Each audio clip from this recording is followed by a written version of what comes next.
Hello students, welcome all. बच्चों, आज का हमारा टॉपिक अगेन एनसीईआरटी एक्सरसाइज का सॉल्यूशन है, चैप्टर 2, जिस चैप्टर का नाम सॉल्यूशन है। सो बेसिकली अभी तक हम इस सीरीज़ में 2 वीडियो निकाल चुके हैं बच्चों, जहाँ पे हमने अभी तक क्वेश्चन नंबर 20 तक सॉल्व किया है। 2 वीडियो थी, जिसमें पहले वीडियो में क्वेश्चन नंबर 1 से लेके 10 तक सॉल्व किया था एंड सेकंड वीडियो में हमने 11 से लेके 20 तक कंप्लीट किया था। तो आज के वीडियो में बच्चों मैं 21 से लेके 30 तक के क्वेश्चन को टारगेट करूंगा एंड जो भी नेक्स्ट वीडियो आएगी वहाँ पे लेके 31 से लेके 42 या 41 क्वेश्चन है, वो सारे क्वेश्चन कवर कर दूंगा। देन आपका ये पूरा एक्सरसाइज कंप्लीट हो जाएगा। मैंने देखा बच्चों का काफ़ी अच्छा रिस्पॉन्स है, थैंक यू फॉर दैट। कि जो भी इस तरीके के वीडियो जहाँ पे एनसीईआरटी का सोल्यूशन है, बच्चे अप्रिशिएट कर रहे हैं उस वीडियो को, तो थैंक्स फॉर दैट बच्चों। Okay, now let's start with question number 21। Again बच्चों, मैं आपको बता देता हूँ कि मेरा इंटेंशन है आपको क्वेश्चन किस तरीके से किया जाता है ये बताना, रैदर दैन कि एक्चुअल आंसर मैं आपको निकाल के दिखाऊँ क्या है उस आंसर। तो बेसिकली न्यूमेरिक फिगर पे नहीं जाना। अगर उसमें थोड़ी बहुत गलती होती है, आई अपोलोजाइज़ फॉर दैट, बट मेरा मेन पर्पस है कि आपको मैं तरीका बताऊँ कि एक्चुअली किस तरीके से, क्योंकि न्यूमेरिकल सॉल्व करने के लिए मैंने बार बार बोला है आपको तरीका समझ आना चाहिए। क्वेश्चन पढ़ के ये समझ आना चाहिए क्वेश्चन में क्या पूछने की कोशिश करी गई है और आपको किस तरीके से अप्रोच करना चाहिए उस क्वेश्चन के लिए। अगर वो चीज़ आप सीख जाओगे तो बड़ी आसानी से आप क्वेश्चन कर पाओगे। So let's start with question number 21 बच्चों। तो सबसे पहले क्वेश्चन नंबर 21 मैं नोट कर लेता हूँ क्या क्या गिवन है। सो क्वेश्चन में गिवन है बच्चों, there are 2 elements A and B. Okay, जो ये बेसिकली 2 मॉलिक्यूल बनाते हैं AB2 and AB4 when dissolved in 20 gram of benzene. ठीक है, dissolve in 20 gram of benzene. Benzene is C6H6। Okay बच्चों, 1 gram of AB2 lowers the freezing point by 2.3 kelvin. 1 gram of AB2 lowers the freezing point by 2.3 kelvin. Okay, and 1 gram of AB4 1 gram of AB4 lowers the freezing point by बच्चों 1.3 Kelvin. Okay, so now the molar depression constant for benzene is 5.1 Kelvin kg per mole. That means बच्चों Kf की value कितनी given है, 5.1 Kelvin kg per mole. Okay, and then आपको पता करना है A and B का atomic mass. A and B का एटॉमिक मास क्या है। ठीक है, एक मेरे को बच्चों कमेंट आया था कि बोर्ड बड़ा लो। ऑब्वियसली बच्चों मेरे को ये चीज़ करनी है, लॉकडाउन के चक्कर में मैं बड़ा बोर्ड नहीं ले पा रहा। टिल देन मैं कोशिश कर रहा हूँ जितनी बेटर तरीके से जो अवेलेबल रिसोर्स है उसको मैनेज कर सकें। तो please be patience for may be few more days. Okay, जब तक मैं नया बोर्ड ले लूँगा, ऑब्वियसली जब चीज़ें रिलैक्स हो जाएंगी तो एंड देन मे बी ये भी आपकी प्रॉब्लम सॉल्व हो जाएगी। बिकॉज मैंने देखा है कि एक क्वेश्चन को सॉल्व करते टाइम एक ही क्वेश्चन में मल्टीपल बार मिटाना पड़ता है बोर्ड की स्पेस की कमी की वजह से। बड़ा मेरे को पता है ये इशू है, मैं इसको रिजॉल्व करूँगा एज सून एज लॉकडाउन थोड़ा ईजी हो जाता है। ओके, टिल देन बच्चों have patience. Okay, so question number 21 में सिंपली बच्चों क्या बोला है कि आपके पास ए और बी से बनने वाले 2 मॉलिक्यूल है AB2 एंड AB4। इनको क्या करा है, 20 ग्राम CH4 में मिक्स किया गया है। दैट इज़ आपका सॉल्वेंट हो गया ये 20 ग्राम बेंजीन। अब बोला है कि जब 1 ग्राम AB2 को मिलाते हैं तो आपका जो फ्रीजिंग पॉइंट है वो कितना कम हो जाता है, 2.3 केल्विन। और अगर 1 ग्राम AB4 को डालता हूँ तो फ्रीजिंग पॉइंट कितना कम हो जाता है, 1.3 kelvin. And molar depression constant कितना है बच्चों, 5.1 केल्विन केजी पर मोल। आपको बताना है ए एंड बी का एटॉमिक मास क्या है। तो सिंपल सा है बच्चों, आपको दिख रहा है ये डिप्रेशन इन फ्रीजिंग पॉइंट का क्वेश्चन है। अब किस तरीके से इसको तुम सॉल्व कर सकते हो, सिंपल है। सिंपली अगर आपको इसका एटॉमिक मास निकालने को बोला गया तो थोड़ा सा मैं बताता हूँ। आपको पता है कि depression in freezing point equals to क्या होता है, KF इंटू मोलैलिटी बच्चों। हाँ या ना, KF इंटू मोलैलिटी होती है। Obviously delta TF equals to KF। Molality क्या होती है बच्चों, number of moles. Number of moles में कैसे लिखूंगा, गिवन वेट W2 से रिप्रेजेंट करता हूँ इंटू 1000 अपॉन में मोलर वेट इंटू बच्चों जो आपका मास गिवन होगा सॉल्वेंट का, दैट इज़ 20 ग्राम। ठीक है, तो अब हम इसको क्या यूज़ करेंगे, ये आपको गिवन वेट है। गिवन वेट आपका 1 ग्राम दे रखा है ना। आपको सॉल्वेंट का वेट दे रखा है आपको 20 ग्राम। ओके, एंड देन मोलैलिटी, ये मोलर मास किसका हो जाएगा बच्चों, जो भी सब्सटेंस होगी उसकी। ठीक है, तो ये चीज़ हमें नहीं पता क्या है। ओके, अब ये हिंट है जिससे हम कैलकुलेट करेंगे, क्योंकि आपको देखो डेल्टा टी एफ आपको गिवन है, आपको के एफ भी गिवन है। अब देखते हैं इसको कैसे यूज़ कर सकते हैं हम। अब ये न्यूमेरिक वैल्यू हमें पता है क्या है, अब इसको मैं डायरेक्टली यूज़ करता हूँ। तो देखो बच्चों, मैं अगर यहाँ पे m की वैल्यू निकालना चाहूँ, दैट इज़ मोलर मास, तो क्या हो जाएगा, इसको मैं इधर ले आता हूँ, बाकी सारी चीज़ों को इधर ले आऊँगा, तो मेरा क्या हो जाएगा W2 इंटू 1000, ठीक है, W2 into 1000 into KF into W2 into 1000, m उधर चला गया, नीचे क्या हो जाएगा W1 divided by delta TF। Okay, अब हमें पता है कि W2 1 ग्राम हमें दोनों केस के लिए पता है, 1000 नंबर है, KF की वैल्यू हमें पता है, W1 20 ग्राम हमें दे रखा है एंड डेल्टा TF की वैल्यू भी गिवन है, तो मेरे को m की वैल्यू कैलकुलेट करने में हेल्प होगी। तो सपोज़ करो कि मोलर मास ऑफ AB2 वाले केस की बात करता हूँ, ठीक है। तो जब आप AB2 वाला केस लोगे तो AB2 वाले केस में बच्चों 1 ग्राम, जब 1 ग्राम डाला था, डेल्टा KF की वैल्यू 5.1 है दोनों केस में, ठीक है, एंड W1 की वैल्यू 20 ग्राम हो जाएगी बच्चों, है ना।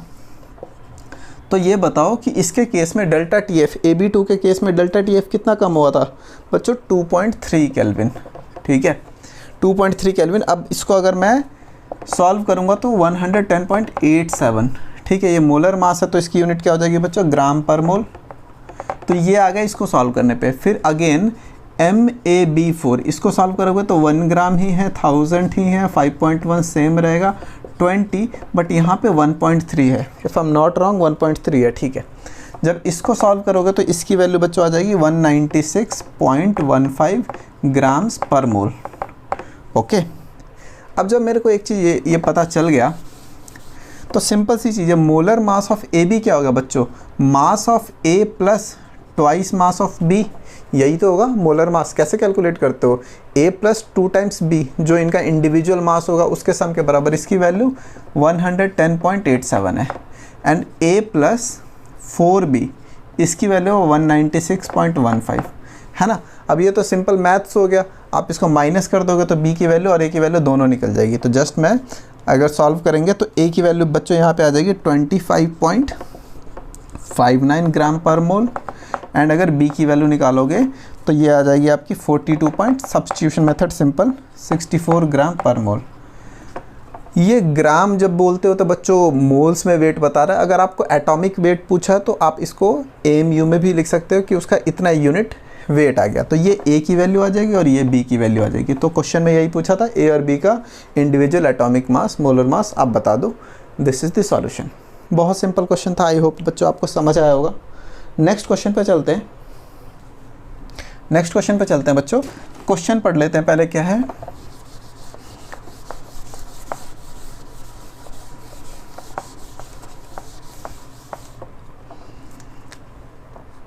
Question number 22। क्वेश्चन नंबर 22 है बच्चों, at 300 kelvin 36 gram of glucose, 36 gram glucose is present in 1 litre of solution, 1 litre solution में है। 36 ग्राम ग्लूकोज 1 लीटर सॉल्यूशन में है। उसके बाद बोलता है and it's osmotic pressure is 4.98 bar. Osmotic pressure pi होता है ना, that is 4.98 bar. Okay, if it's osmotic pressure is 1.52 bar at same temperature, concentration क्या होगा। अगर पाई 1 इतना था, पाई 2 आपको दे दिया, अगर ऑस्मोटिक प्रेशर बोल दिया बच्चों कितना है 1.52 बार है, तो आप उसकी मोलैरिटी बताओ कितनी होगी इस वाले केस पे। ओके, बहुत ज़्यादा सिंपल क्वेश्चन है। कंसंट्रेशन बेसिकली, तो जब आप कंसंट्रेशन बोलते हो तो आपका मोलैरिटी से ही मतलब होता है। तो सिंपल बच्चों, फार्मूला क्या होता है, पाई इक्वल्स टू CRT, आपको पता है इसी का क्वेश्चन है। तो जब pi equals to CRT question पूछा है तो पाई कितना है 4.98, ठीक है। इस क्वेश्चन को डायरेक्टली भी कर सकते हो, लेकिन मैं दिखाता हूँ इसको किस तरीके से इसका यूज़ कर रखा है। तो सिंपली क्या है कि C क्या है, कंसंट्रेशन है। कंसंट्रेशन क्या होता है बच्चों, मोलैरिटी क्या होती है, नंबर ऑफ मोल्स। मतलब बेसिकली यहाँ पे आपको C की जगह क्या लिखना है कि उसकी मोलैरिटी कितनी है। मोलैरिटी हमें पता होता है कि number of moles in 1 litre of solution. ध्यान से देखना, क्वेश्चन में पहले से ही बोल रखा था कि सॉल्यूशन 1 लीटर है, बस हमें नंबर ऑफ मोल्स निकालना है। नंबर ऑफ मोल्स किसके निकालेंगे? ग्लूकोज के निकालेंगे। गिवन वेट 36 ग्राम है, मोलर वेट ग्लूकोज का बच्चों 180 ग्राम होता है, C6H12O6 आप कैलकुलेट करोगे तो 180 ग्राम होगा, ठीक है। तो जब इसको सॉल्व करोगे तो दिस विल बी 36/180। ये जो भी सॉल्व हो के आएगी यही तो मोलैरिटी होगी, तो मैंने यहाँ पे डाल दिया R × 300। ओके, ये चीज़ आपको पता चल गई। ओके, अब जब मैं दूसरे केस की बात करता हूँ तो उस केस में भी तो पाई = CRT ही होगा बच्चों, है ना। तो सिंपल क्या करो कि उस केस में आपको कंसंट्रेशन बोला, तो कंसंट्रेशन इक्वल्स टू क्या हो जाएगा? पाई/RT। पाई आपको कितना दिया हो बच्चा? 1.52, है ना। R की जगह आप क्या सब्स्टिट्यूट कर दोगे? इस पूरी चीज़ को दूसरी साइड ले जाओगे। तो अगर इसको सिंप्लीफाई मैं करके लिखता हूँ बच्चों, तो ये सिंपली ये पूरा कट के 60 हो जाएगा, ठीक है। तो R की जगह मैं क्या लिख सकता हूँ? 4.98 डिवाइडेड बाई 60 होगा तो वो ऊपर चला जाएगा, इनटू 300। टेम्परेचर तो अभी भी 300 है। इसको सॉल्व करोगे बच्चों तो आपका कंसंट्रेशन आ जाएगा 0.06 मोलर। सिंपल, बहुत ज़्यादा सिंपल क्वेश्चन, आई होप आपको समझ आया होगा। नेक्स्ट क्वेश्चन पे चलते हैं। मेरे को याद है बच्चों, आई डोंट रिमेंबर किस वीडियो में, फर्स्ट वीडियो में, सेकंड वीडियो में, किसी एक बच्चे ने का कमेंट आया था कि क्वेश्चन नंबर 23 उसको समझना है।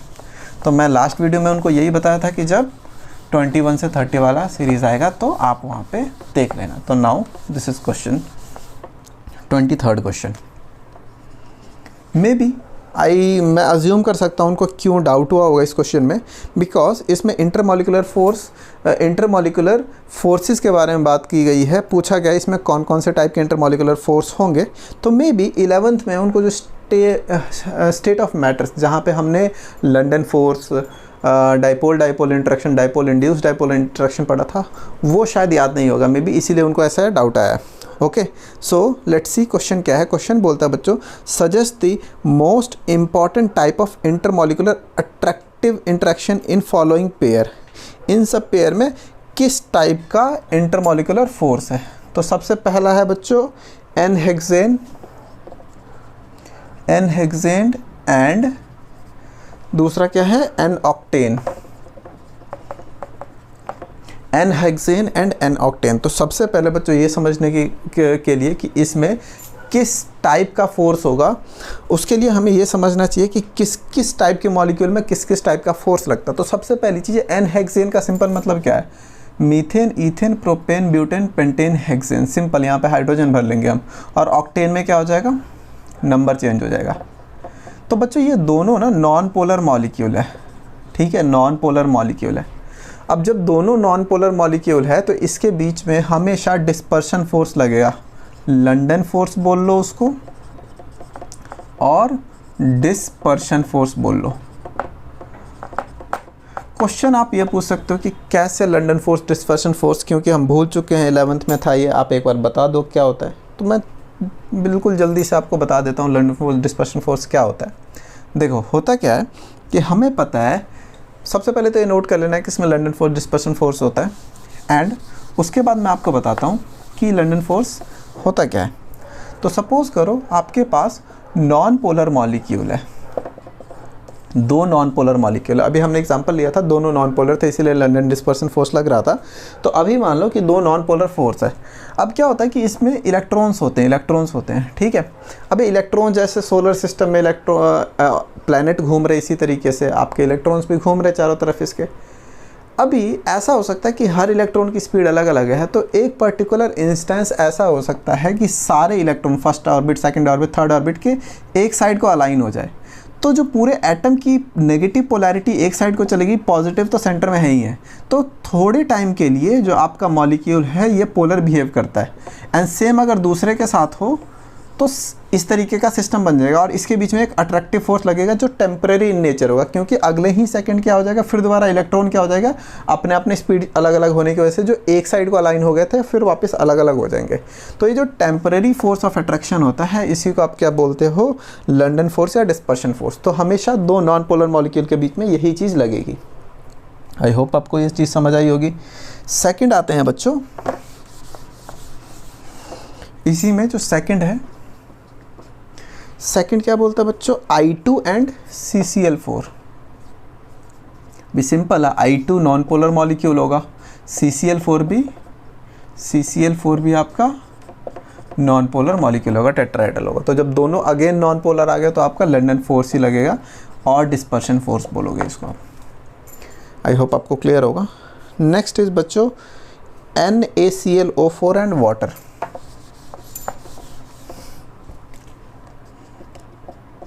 NaClO4 and H2O। ठीक है, अब देखो बच्चों NaClO4 क्या होता है, Na प्लस ClO4 माइनस में ब्रेक होता है, तो दैट मीन्स ये आयनिक है। और वाटर एज इन के हम जानते हैं बच्चों HOH होता है। ठीक है, तो इसमें ये इलेक्ट्रोनेगेटिव है तो इसकी नेगेटिव पोलैरिटी होगी, इसकी पॉजिटिव पोलैरिटी होगी। तो आयन और पोलर मॉलिक्यूल और आयन के बीच में जो लगेगा आपका force, that will be called ion dipole force. तो इसमें आयन डाइपोल फोर्स कैसे, बिकॉज ये आयन है, पॉजिटिव नेगेटिव आयन है। एंड डाइपोल किसको बोलते हैं बेसिकली बच्चों, जब positive and negative charge equal opposite हो, पॉजिटिव नेगेटिव चार्ज हो और एक सर्टेन डिस्टेंस से सेपरेटेड हो। तो जैसा वाटर मॉलिक्यूल दिख रहा है ये मोर इलेक्ट्रोनेगेटिव है तो इस पर नेगेटिव होगा, जितना इस पर नेगेटिव होगा उतना ही इस पर पॉजिटिव होगा, एक सर्टेन डिस्टेंस है। तो ये एक डाइपोल हो गया। तो एक डाइपोल का जब आयन के साथ फोर्स लगेगा तो उसको आपने आयन डाइपोल फोर्स बोल दिया। आई होप आपको ये चीज़ भी क्लियर है बच्चों। नेक्स्ट हम आते हैं मिथेनॉल एंड एसीटोन पे। अगर आप मिथेनॉल CH3OH, ठीक है, मिथेनॉल और क्या है बच्चों, एसीटोन,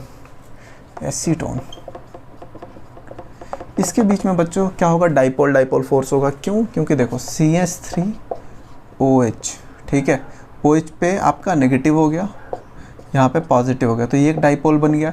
इसी तरीके से CH3 C double bond O CH3 की बात करोगे तो ये कार्बोनिल है, कार्बोनिल पे हमेशा नेगेटिव चार्ज होगा, तो ये पूरा नेगेटिव हो गया, ये पॉजिटिव हो गया। तो डाइपोल दो डाइपोल के बीच में जो फोर्स लगेगा उसको डाइपोल इंटरेक्शन बोलते हैं, डाइपोल इंटरेक्शन। ठीक है, आई होप आपको ये चीज़ समझ आई होगी बच्चों। नेक्स्ट जब हम आते हैं, लास्ट है एसीटोनाइट्राइल एंड एसीटोन। अगेन इसको हम रहने देते हैं। एसीटोन का हमने देखा, जब आप किसकी बात करते हो, CH3CN की बात करते हो, CH3CN। तो जो CN होता है ना एज अ होल, इस पे नेगेटिव होता है। तो कभी भी CH3CN की बात करोगे तो इस पे नेगेटिव चार्ज होगा, इस पे पॉजिटिव चार्ज होगा। तो ये डाइपोल है, ये अभी हमने देखा डाइपोल है। अगेन इसमें कौन कौन सा फोर्स होगा, डाइपोल फोर्स होगा। आई होप बच्चों ये क्वेश्चन आपको समझ आएगा, सिंपल सा क्वेश्चन है। ओके, नेक्स्ट क्वेश्चन पे चलते हैं बच्चों, question number 24।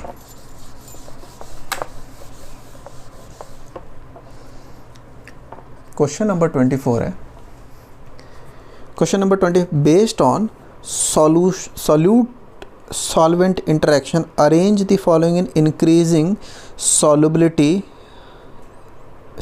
in N-octane and explain।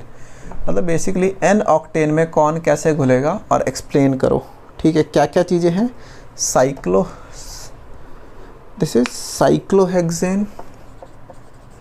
Cyclohexane order में बेसिकली अरेंज करना बच्चों। एंड देन आपके पास KCl हो गया, देन आपके पास CH3OH हो गया, एंड देन आपके पास CH3CN हो गया। इसका क्या ऑर्डर होगा ये आपको बताना है। ठीक है, और ऑर्डर बताना, तो सपोज करो इसको 1 मान लेता हूँ, इसको 2 मान लेता हूँ, इसको 3 मान लेता हूँ, इसको 4 मान लेता हूँ। आपको बताना सबसे ज़्यादा कौन होगा घुलेगा, सबसे कम कौन घुलेगा और क्यों ऐसा है।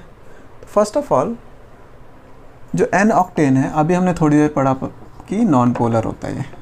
ठीक है, ये नॉन पोलर है, तो सबसे ज़्यादा कौन घुलेगा, जो नॉन पोलर होगा। ढूंढो इसमें सबसे पहले नॉन पोलर कौन है, cyclohexane non polar. Simple, cyclohexane क्या हो गया, सिंपल ये बेंजीन में समझना, बेंजीन में डबल बॉन्ड होता है। दिस इज सिंपल है साइक्लोहेक्सेन, यहाँ पे कहीं पे भी पोलैरिटी नहीं आएगी। This is simple non polar molecule. ये एक नॉन पोलर दिख रहा है, ये आयनिक है, ये पोलर है, ये पोलर है, बिकॉज CH3OH, OH पे नेगेटिव पोलैरिटी होगी, CN पे नेगेटिव पोलैरिटी होगी।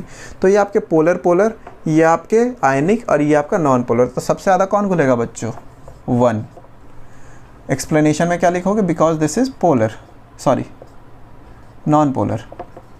तो लाइक डिजॉल्व्स लाइक होता है, पोलर पोलर में घुलता है, नॉन पोलर नॉन पोलर में घुलता है। देन उससे कम कौन होगा, तो सबसे कम हमारे लिए ज़्यादा आसान है पता करना। देखो simple, this is ionic compound. Ionic compound non polar में तो बिल्कुल भी नहीं घुलेगा, बिल्कुल भी नहीं घुलेगा, इनसॉल्युबल होगा। सबसे नीचे चला गया ये, रीज़न क्या आ गया, दिस इज आयनिक इन नेचर। आयनिक जो है, आयनिक जो आपके पास सब्सटेंस होगा वो बेसिकली बिल्कुल भी नॉन पोलर में नहीं घुलेगा। नाउ वी नो कि like dissolves like, polar polar में घुलता है, नॉन पोलर नॉन पोलर में घुलता है। बट ये पोलर है और ये नॉन पोलर है, ठीक है। तो हमें पता है कि बस थोड़ा बहुत ही घुलेगा, कुछ ज़्यादा नहीं घुलने वाला। लेकिन क्वेश्चन है कि इन दोनों में से अगर फिर भी आपको बताना कि ज़्यादा सॉल्युबल कौन होगा, तो जो जितना ज़्यादा पोलर होगा वो उतना कम घुलेगा नॉन पोलर में। तो सबसे पहले इनमें से ढूंढो कौन ज़्यादा पोलर है। तो आपको पता होना चाहिए कि OH ऑक्सीजन और कार्बन C इलेक्ट्रोनेगेटिविटी इसकी ज़्यादा है। इसकी अगर इलेक्ट्रोनेगेटिविटी ज़्यादा होगी तो ये ज़्यादा पोलर होगा, ज़्यादा पोलर होगा तो कम सॉल्युबल होगा। तो 3 इधर आएगा एंड 4 इधर आएगा। तो सबसे ज़्यादा खुलेगा, उससे कम, सबसे कम। आई होप आपको समझ आया होगा ये भी। इन दोनों का एक्सप्लेनेशन लिखोगे, पोलर है लेकिन हमें बताना है कि एसएस तो नहीं घुलेंगे, कम घुलेंगे। लेकिन अगर आपको फिर भी बताना है कि कौन ज़्यादा घुलेगा तो आपको ये समझाना पड़ेगा ऑक्सीजन इज मोर इलेक्ट्रोनेगेटिव। ज़्यादा इलेक्ट्रोनेगेटिव होगा तो इसकी पोलैरिटी बढ़ जाएगी। ज़्यादा पोलर होगा तो नॉन पोलर में कम घुलेगा, तो नॉन पोलर में कम घुलेगा, तो मैंने पीछे डाल दिया, ठीक है। This is simple. Next question number 25।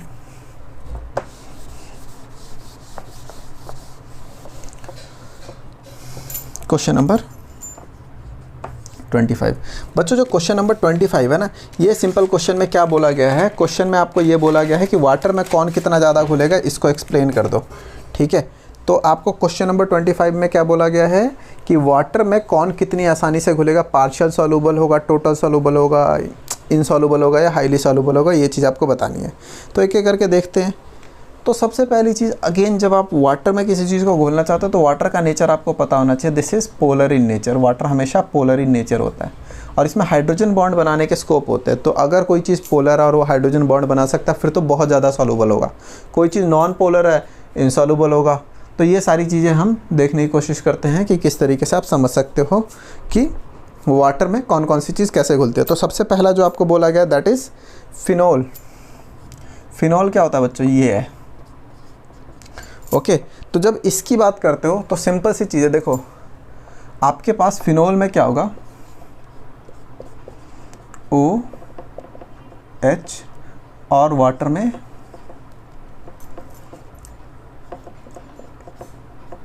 तो देखो ये हाइड्रोजन बॉन्ड बनाएगा। बट इसका स्कोप और बढ़ सकता था अगर दूसरी साइड भी कुछ हाइड्रोजन जैसा होता है, जैसे वाटर में होता है। तो वाटर के रिस्पेक्ट में इसमें जो हाइड्रोजन बॉन्ड बनाने की स्कोप कम हो गया क्योंकि एक साइड ये C6H5 ग्रुप लग गया, ओके। तो इसकी वजह से सॉल्युबल तो होगा लेकिन बहुत ज़्यादा नहीं। तो दिस इज़ पार्शली सॉल्युबल। ये कौन से उसमें चला जाएगा कैटेगरी में बच्चों, पार्शली सॉल्युबल के कैटेगरी में, ठीक है। नेक्स्ट आता है आपका टॉलिन।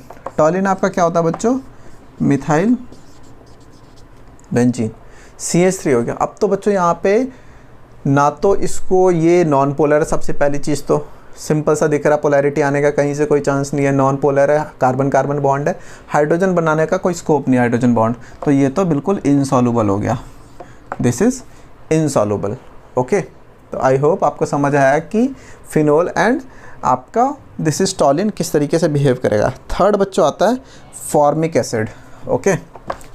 फॉर्मिक एसिड, अगर आपको फॉर्मिक एसिड का स्ट्रक्चर पता है तो बड़ी आसानी से आप बता पाओगे। सिंपल याद रखना बच्चों, वाटर और एसिड की बात करेंगे तो हाईली सॉल्युबल है। क्यों? क्योंकि देखो सबसे पहली चीज़ तो यहाँ पे पोलैरिटी है, ये आपका कार्बोनिल ग्रुप है, नेगेटिवली चार्ज होगा, ठीक है। तो पॉजिटिव चार्ज क्रिएट करेगा इस पे, है ना। तो सिंपल सी चीज़ है कि वाटर भी सेम चीज़ है, यहाँ पे भी पोलैरिटी होती है। तो पहली चीज़ तो दोनों पोलर पोलर हो गया। उसके बाद इसके साथ इसके हाइड्रोजन बॉन्ड बनाने की प्रोबेबिलिटी भी बहुत ज़्यादा है, क्योंकि यहाँ पे दिख रहा ऑक्सीजन हाइड्रोजन के साथ जुड़ सकता है, ये ऑक्सीजन इसके साथ जुड़ सकता है। दैट मीन्स आपके पास हाइड्रोजन बॉन्ड भी बना सकता है, ये दोनों polar in nature, that is highly soluble हो गया ये। देन नेक्स्ट आते हैं इथिलीन ग्लाइकोल। इथिलीन ग्लाइकोल बच्चों, इथिलीन ग्लाइकोल क्या होता है, CH2 OH OH। ग्लाइकोल का सिंपल मतलब होता है 2 कॉन्जिक्यूटिव कार्बन पे OH ग्रुप। तो अब यहाँ पे फिर दोबारा बच्चों क्या है, OH क्या करेगा, पोलैरिटी जनरेट कर देगा और OH होने की वजह से वाटर के साथ हाइड्रोजन बॉन्ड बनाने की एबिलिटी भी बढ़ जाएगी। ये वाला ऑक्सीजन इसके साथ बना सकता है, ये वाला ऑक्सीजन इसके साथ बना सकता है, तो इसके साथ हाइड्रोजन बॉन्ड भी बन गया, पोलर इन नेचर है, this is also highly soluble हो जाएगा। Okay, this is also highly soluble. Next question है बच्चों क्लोरोफॉर्म। ओके, क्लोरोफॉर्म जो जिसको सुंघा देते हैं तो बेहोश हो जाते हैं, CHCl3 क्लोरोफॉर्म। अभी क्लोरोफॉर्म बच्चों क्या होगा, इनसॉल्युबल होगा, क्योंकि क्लोरोफॉर्म में पोलैरिटी बेसिकली देखो होगा क्या कि इसका स्ट्रक्चर ऐसा सच होगा कि पोलैरिटी लगभग ना के बराबर रह जाएगी, कम रहती है, ठीक है बेसिकली। तो इसके चक्कर में पोलैरिटी इसकी काफ़ी कम होती, पोलैरिटी कम होने की वजह से लगभग नॉन पोलर हो जाता है और ये इनसॉल्युबल होगा, क्योंकि वाटर हमारा क्या है बच्चों, पोलर इन नेचर है। एंड लास्ट पेंटेनॉल की बात करते हैं। पेंटेनॉल तो क्या हुआ, methane, ethane, propane, butane, pentane, ये हो गया पेंटेनॉल। तो सिंपल सी चीज़ है, अल्कोहल है, अल्कोहल वाटर में घुलता तो है, लेकिन यहाँ पे क्या हो गया कि एक ही साइड से हाइड्रोजन बॉन्ड बना पाएगा, क्योंकि दूसरी साइड जैसे पहले वाले एग्जांपल में हमने देखा था फिनोल वाले में, दूसरी साइड को कुछ ऐसी चीज़ें ऑक्युपाई हो रखी जो वहाँ पे हाइड्रोजन बॉन्ड बनाने के स्कोप को कम कर देती हैं, तो सॉल्युबल है, we will say it partially soluble. I hope बच्चों आपको ये भी क्वेश्चन समझ आया, क्वेश्चन नंबर 25। नाउ चलते हैं क्वेश्चन नंबर 26 पे। क्वेश्चन नंबर 26 बहुत ईजी है। ओके, आइडियली NCERT में 20वें 30वें क्वेश्चन के बाद इतने इजी क्वेश्चन होते नहीं हैं। लेट्स सी क्या है क्वेश्चन नंबर 26। क्वेश्चन बोलता है बच्चों कि if the density of some lake water is 1.25 gram per ml, okay, contain 92 gram sodium plus ions per KG of water. 1 kg water में 92 ग्राम सोडियम प्लस आयन है, तो बोलता है बच्चों कैलकुलेट दी मोलैलिटी स्मॉल है, molality of Na+आयन।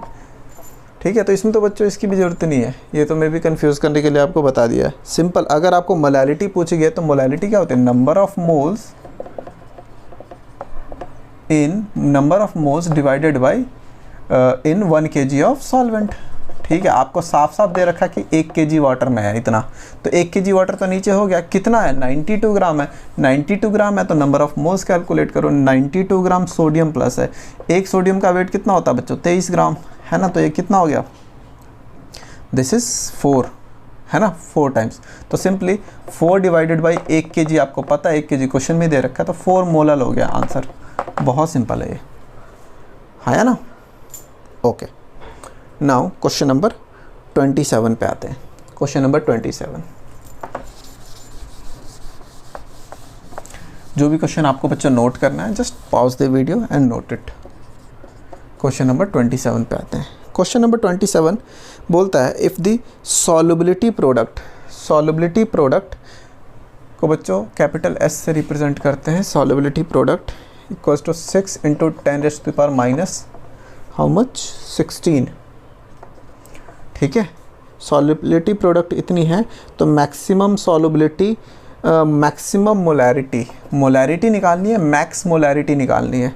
ठीक है, max molarity निकालनी है of CuS in aqueous solution.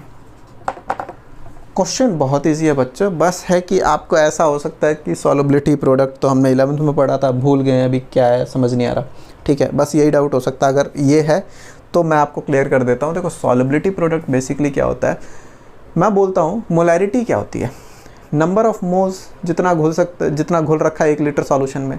Solubility क्या होता है, मैक्सिमम सॉल्यूट जितना घुल सकता है।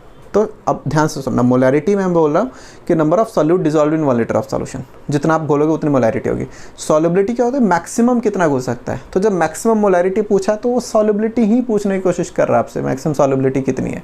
ठीक है, तो आपको वो चीज़ कैलकुलेट करनी है। सॉल्युबिलिटी प्रोडक्ट को KSP से रिप्रेजेंट करते हो।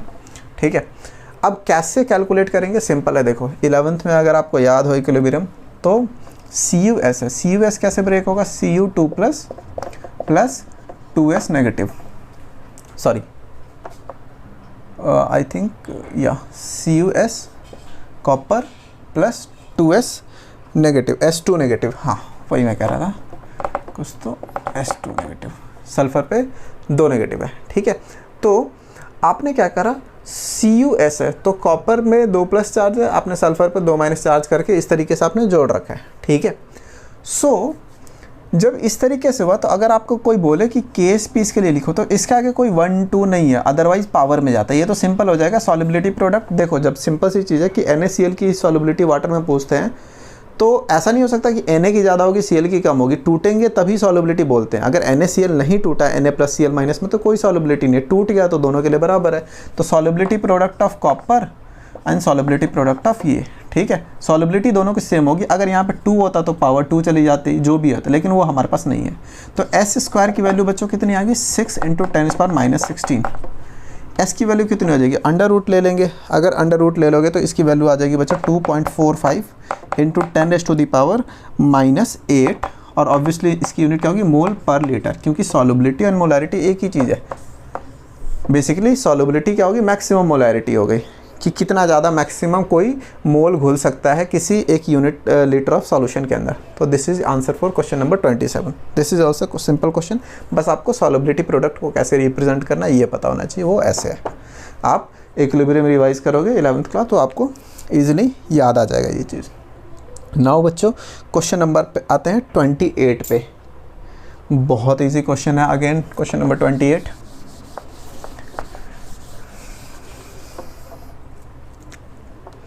Question number 28। क्वेश्चन नंबर 28 बच्चों बोला है calculate the mass percent of aspirin. Aspirin is C9H8O4। Okay, calculate the mass percent of aspirin इन acetonitrile. Acetonitrile is CH3CN। Okay, CH3CN। क्या बोला है, व्हेन 6.5 ग्राम ये मिक्स हो रखा है 450 ग्राम ऑफ। बहुत ही ज़्यादा सिंपल क्वेश्चन है, मास परसेंट पूछने की कोशिश किया, कैलकुलेट द मास परसेंट। इसका मास परसेंट बोला है तो गिवन जिसका है वो डिवाइडेड बाई पूरे सॉल्यूशन का, पूरे सॉल्यूशन में 6.5 + 450 हो जाएगा। इसको प्लस करो बच्चों, काट दो, इंटू 100, सिंपल मास परसेंट है ना। तो ये आपका क्या हो जाएगा बच्चों, 1.424%। सिंपल, बहुत सिंपल क्वेश्चन है, ठीक है। ये सारे क्वेश्चन आप खुद ही कर लोगे। ओके, नेक्स्ट क्वेश्चन नंबर 29 पे आते हैं, ठीक है बच्चों। 29 क्वेश्चन क्या है वो देखते हैं। क्वेश्चन नंबर 29 भी बहुत सिंपल है, कैसे लिखा हुआ है इससे कंफ्यूज मत हो ना। क्वेश्चन नंबर 29 देखते हैं। क्वेश्चन नंबर 29, क्वेश्चन नंबर 29 बच्चों बोलता है नैलोरफिन, मॉर्फिन जैसा ही एक सब्सटेंस होता है जिसका फॉर्मूला है बच्चों C19H21NO3, ठीक है। तो ये जो सब्सटेंस है is use to combat withdrawal symptom of narcotic user, ठीक है। एक टाइप का ड्रग है, सिंपल यही बोलने की कोशिश करी गई है। Does dose of this particular substance given is 1.5 mg। बच्चों जब आपको डॉक्टर दवाई देता है तो बोलता है ना कि ये बच्चा है, इसको कम पावर की दवाई दो, तो कम मिलीग्राम की दवाई मिलती है। अगर कोई एडल्ट है तो उसको ज़्यादा mg की दवाई मिलती है। तो वही बोलने की कोशिश करी गई कि जनरली जब इसका कोई डोज देता है तो 1.5 mg का डोज देता है। बोला गया है कि calculate the mass of 1.5 × 10⁻³ mass of 1.5 × 10⁻³ molal aqueous solution required for this dose।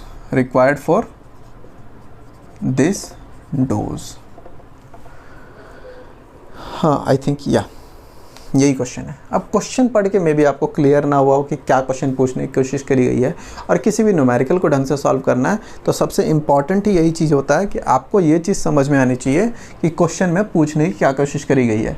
अगर आप उस चीज़ में कन्फ्यूज हो तो ऑब्वियसली आपको दिक्कत आएगी कि क्वेश्चन क्या है। ओके, तो सबसे पहले हम ये समझने की कोशिश करते हैं कि क्वेश्चन क्या पूछने की कोशिश करेगी। तो आपको एक सब्सटेंस बताया, उसका बोला कि इतने mg का डोज देता है डॉक्टर जनरली। अगर आपको पता करना है कि मेरे पास उस सब्सटेंस का इतने मोलर सॉल्यूशन है तो इतने mg के डोज देने के लिए कितना मास होगा। ठीक है, अगर मेरे पास इतना मोलर सॉल्यूशन है, इतना मोलर सॉल्यूशन बनाना है मेरे को इस चीज़ का, तो कितना मास रखूँ मैं इस पर्टिकुलर चीज़ का ताकि मेरा इतना mg का सॉल्यूशन बन जाए। ठीक है, तो जब आप मोलैलिटी का क्वेश्चन है तो इसको सिंपल करने का क्या तरीका है, सबसे पहली चीज़ तो इसका मोलर मास निकालो। तो C19H21NO3 इसका बच्चों कैलकुलेट करोगे 19 × 6 + 21 × 1 + 14 + 3 × 16 करोगे तो ये बच्चों आ जाएगा आपका 311 ग्राम पर मोल। ओके, 311 ग्राम पर मोल आ गया। ये आपको इस पर्टिकुलर सब्सटेंस का क्या गया बच्चों, मोलर मास आ गया, आया ना। जब आपको बोला जाता है कि इतने मोलर सॉल्यूशन, तो मोलर सॉल्यूशन का क्या मतलब होता है, इतने number of moles in 1 kg of solvent, यही होता है ना। तो जब आपको मोलर मास पता है इतना, तो अगर बोला किसी चीज़ की इस वाले सब्सटेंस की मोलैलिटी इतनी है तो दैट मीन्स कितने मोल है इस वाले सब्सटेंस के, इतने मोल है। तो अगर आपको वेट निकालने की ज़रूरत पड़े तो आप क्या करोगे, इतने मोल इंटू 311 कर दोगे तो आपको पता चल जाएगा कि इतने मोलर सॉल्यूशन में मैंने कितना वेट ले रखा होगा इस पर्टिकुलर सब्सटेंस का। तो इसको जब करोगे बच्चों तो this will come at around 0.467 grams. Okay, अब देखो सिंपल सी चीज़ है, जब आपके पास ये चीज़ 0.467 ग्राम है और आपको क्वेश्चन एक बार फिर से पढ़ोगे तो क्या बोला गया है बच्चों, एक्वस सॉल्यूशन है। एक्वस सॉल्यूशन के लिए वाटर लोगे, वाटर के लिए अगर आप सॉल्वेंट की बात करोगे तो वाटर के लिए 1 ml 1 ग्राम के बराबर होता है। तो सॉल्वेंट कितना हो गया आपके पास, सीधे आप बोलोगे 1000 ग्राम है आपके पास सॉल्वेंट, है ना। अब जब सॉल्वेंट आपके पास 1000 ग्राम है तो टोटल सॉल्यूशन कितना हुआ बच्चों, 1000 प्लस 0.467 ग्राम्स, ये कितना हो गया बच्चों, 1000.467 ग्राम्स। ठीक है, तो ये सॉल्यूशन हो गया। कब इतना सॉल्यूशन हुआ, जब आपके पास इतना वेट था। तो दैट मीन्स जब मेरे पास इतना वेट था, जब मेरे पास इतना वेट था सॉल्वेंट का, तो मेरे को सॉल्यूशन लेना पड़ता था 1000.467 ग्राम। क्वेश्चन क्या बोला है कि डॉक्टर ने कितना प्रिस्क्राइब करता है, डॉक्टर 1.5 मिलीग्राम। 1.5 मिलीग्राम का कितना होता है बच्चों, 1.5 × 10⁻³ मिली, इतना ही होता है, हाँ ना। तो अगर सिंपल सी चीज़ है कि इतने ग्राम के लिए इतना चाहिए सॉल्यूशन, आपको क्या बोला है क्वेश्चन में, calculate the mass of aqueous solution. Mass पूछा है एक्वस सॉल्यूशन का, तो यही है वो एक्वस सॉल्यूशन का मास। तो अगर इतना ग्राम मेरे पास सॉल्यूट था तो इतना मेरे को सॉल्यूशन था। जब मेरे पास डॉक्टर ने बोला है कि इतना ही ग्राम लेना है तो इसके लिए कितना हो जाएगा, 1 ग्राम के लिए कितना होगा बच्चों, 1467 डिवाइडेड बाई 0.467, और जब इतने के लिए पूछा जाएगा तो इतने से मल्टीप्लाई कर दूंगा। ठीक है, जब इसको बच्चों सॉल्व करोगे तो आपका आंसर आ जाएगा अप्रॉक्सीमेटली 3.21 ग्राम। ठीक है, तो इसका सिंपल मतलब हुआ कि सॉल्यूशन इतना होगा तब जाके आपका वो जो दवाई है वो इतना mg का बन पाएगा। आई होप बच्चों आपको ये चीज़ समझ आई। लास्ट क्वेश्चन पे आते हैं, वीडियो का लास्ट क्वेश्चन होगा। देन नेक्स्ट सीरीज़ में बच्चों हम बाकी जितने भी 11-12 क्वेश्चन पेंडिंग है सबको सॉल्व करेंगे। देन ये चैप्टर कंप्लीट होगा और हम देन इलेक्ट्रोकेमिस्ट्री का सॉल्यूशन जो NCERT सॉल्यूशन सीरीज़ है उसमें लेके आएंगे। ओके, तो नाउ नेक्स्ट क्वेश्चन इस बच्चों 30th क्वेश्चन बोलता है calculate the amount of benzoic acid okay required for preparing 250 ml of 0.15 molar solution in methanol. ठीक है, सिंपल क्वेश्चन बोला गया है कि आपके पास बेंजोइक एसिड है C6H5, ये बेंजोइक एसिड है। Calculate the amount of benzoic acid, आपको कैलकुलेट करना अमाउंट। ठीक है, आपको मास कैलकुलेट करना है, इस तरीके से बोल लो, बेंजोइक एसिड का मास कैलकुलेट करना, अमाउंट कैलकुलेट करना है। उसके अलावा क्या बोला है, required for preparing 250 ml of 0.15 molar solution. ठीक है, तो सिंपल सी चीज़ है, बहुत इजी क्वेश्चन है। अगेन बच्चों सबसे पहली चीज़ है कि जब आपको 0.5 मोलर सॉल्यूशन बोलता है तो इसका मतलब क्या होता है, 0.15 moles in 1 litre, that means 1000 millilitre. अब सबसे पहली चीज़ है कि मेरे को जिसका बनाना है उसका 1.5 मोल्स होगा कितना, है ना, 1.5 मोल्स होगा कितना। तो सिंपल सी चीज़ है, आप इसका मोलर मास कैलकुलेट करो C6H5COOH, तो इसका बच्चों मोलर मास आएगा, कैलकुलेट करो 122 ग्राम्स पर 122 ग्राम्स, ठीक है, इसका पर मोल 122 ग्राम्स पर मोल इसका मोलर मास हो जाएगा। कितना हो जाएगा ये, 12 × 6 72, 77, 78, 78 + 12 90 एंड 90 + 32 122, ठीक है, ये आ गया। अगर 1 मोल इतना है तो इतना मोल कितना होगा, तो सिंपल 122 × 0.15 कर दोगे, है ना। जब ऐसा करोगे तो आपको आएगा 18.3 ग्राम्स। ओके, 18.3 ग्राम्स आ गया। इसका मतलब सिंपल कि अगर मेरे को बेंजोइक एसिड का 0.15 मोलर सॉल्यूशन बनाना है तो मैं सिंपली क्या करूँगा, 1000 ml सॉल्यूशन के अंदर मेरा 18.3 ग्राम बेंजोइक एसिड होनी चाहिए थी। सिंपल, बहुत सिंपल है। बट क्वेश्चन बोला कि 250 ml में बताओ, तो सपोज करो इस पूरे सॉल्यूशन का आपने 1 लीटर ले लिया, इसके अंदर 18 ग्राम है, तो 250 ml के लिए इसको 4 इक्वल पार्ट में डिवाइड करोगे, इसमें एक 250 ml का कंटेनर लेके निकाल लोगे। तो जब 1000 के लिए इतना चाहिए तो 250 ml के लिए कितना होगा बच्चों, सीधे 1/4 हो जाएगा ना। तो 18.3 डिवाइडेड बाई 4, ये आ जाएगा बच्चों आपको 4.575 ग्राम अप्रॉक्सीमेटली, ये आंसर हो जाएगा। तो दिस वाज बच्चों क्वेश्चन नंबर 21 to 30, इसका सॉल्यूशन था। आई होप आपको सॉल्यूशन समझ आया होगा। अगर आपको कोई भी डाउट हो तो आप कमेंट सेक्शन में ज़रूर लिखना। I will try to resolve those in next video. Thanks for watching this video बच्चों। अगर आपको वीडियो पसंद आती है तो लाइक शेयर सब्सक्राइब जरूर करना। थैंक यू बच्चों, बाय बाय।